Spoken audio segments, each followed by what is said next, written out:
When the Mexican boxing superstar Canelo Alvarez first faced the Kazak knockout machine Gennady Golovkin in 2017, it was the fight boxing had been after for years.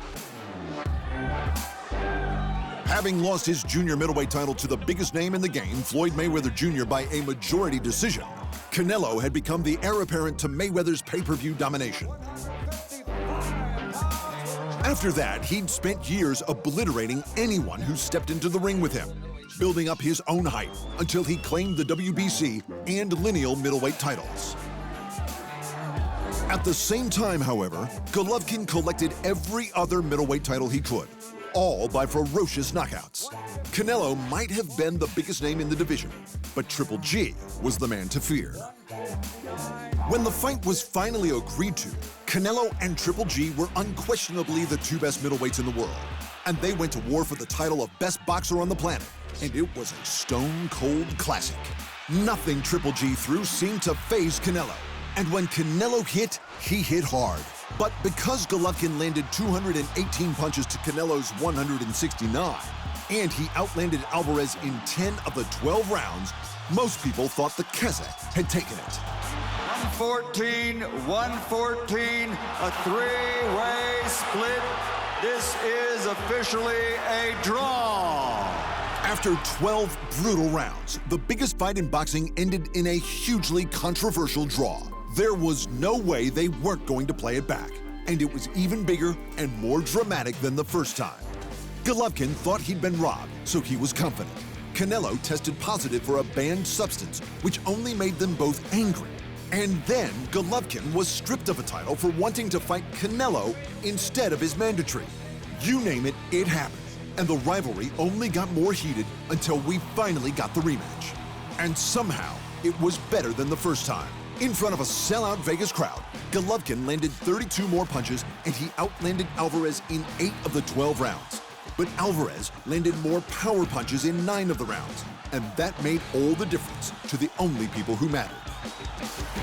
Your winner by majority decision and new WBC. Canelo won.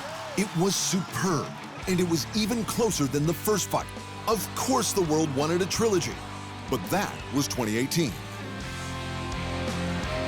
By 2021, the two still hadn't fought again. And while people were still talking about it, was it even a good idea anymore? Golovkin clearly wanted it. He was robbed of victory the first time, and he lost the second time, so it's not surprising. But after Canelo versus Golovkin 2, Triple G just wasn't the juggernaut he once was. He defended his title on multiple occasions, but the stoppages didn't come as easily as they used to. And Sergey Derevyanchenko took him 12 rounds and landed more power punches. Triple G was lucky to keep his belt. Meanwhile, Canelo collected more belts, obliterating high-quality champions from middleweight right up to light heavyweight. If anything, Canelo was only getting better. There's no question that Golovkin in particular wants Canelo versus Triple G 3. He gets a shot at revenge while earning a huge payday. Canelo, however, has much less incentive, and in the end, that's probably what we should be looking at. Canelo has already beaten Golovkin, so he doesn't have anything to prove. The Mexican superstar can get huge fights at multiple weights, which means we can see him in all his glory against more opponents. And that all means a trilogy fight with Triple G is all risk without a reward he can't get somewhere else against an easier opponent. Canelo versus Golovkin 3 simply isn't a great idea for anyone but Golovkin. But who are we kidding? We'd all still watch it in a heartbeat. Thanks for watching. And remember, if you want more fight sports in your life, just hit the subscribe button.